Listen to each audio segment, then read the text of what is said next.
In this video, I'll show you exactly what to do if your Hisense ROKU TV isn't turning on or isn't working properly. It's a simple trick that fixes most common issues. Let's get right into it. Step 1. Disconnect the TV. The first thing you need to do, whether your screen is on or off, is disconnect your TV from the wall outlet. Just unplug it completely and leave it unplugged for at least 5 minutes. Step 2. Find and hold the power button. Next, locate the power button on your Hisense TV.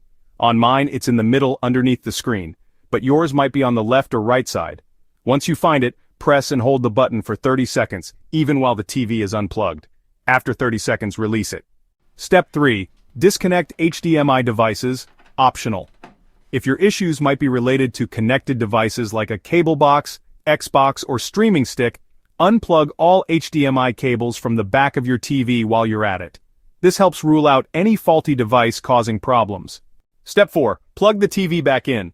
Now plug your TV back directly into a wall outlet. Avoid using a power strip since those can sometimes cause power issues. Step 5. Power on the TV. Turn on the TV using the physical power button, the same one you held earlier. Don't use the remote at this point. Step 6. Reconnect HDMI devices. Once the TV powers on, reconnect your HDMI devices one by one. Plug one in, check if the TV still works fine, then move on to the next. If your TV starts acting up after connecting a certain device, you've found the culprit. Conclusion. And that's it.